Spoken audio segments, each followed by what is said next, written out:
Hi hello welcome back to Hasmitha Madhu vlogs.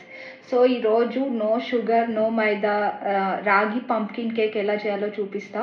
దానికి కావాల్సిన ingredients first రాగి ఫ్లోర్, పంప్కిన్ కాదు, ఇది యాక్చువల్లీ బటర్నట్ స్క్వాష్ అంటారు.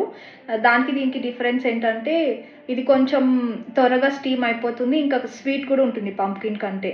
సో ఇదే అనమాట బటర్నట్ స్క్వాష్. ఇంకా కావాల్సినన్ని ఒక 12 డేట్స్ సీడ్స్ అన్ని తీసేసి పెట్టిన. ఇందులోకి ఇవి మునిగాన్ని పాలు, తర్వాత 2 ఎగ్స్,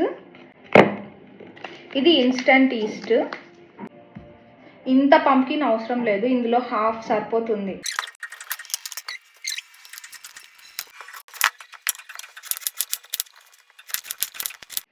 ఇప్పుడు ఈ పీసెస్ అన్నీ స్టీమ్కి పెట్టేద్దాం.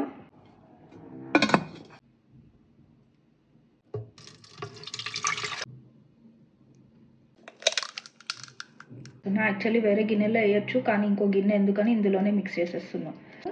ఇన్స్టెంట్ ఈస్ట్ వేస్తున్నా,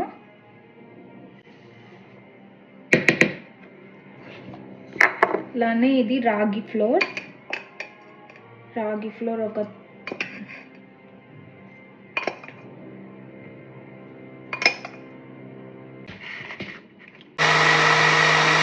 ఇప్పుడు బటర్ మొత్తం అప్లై చేసేసా దీనికి.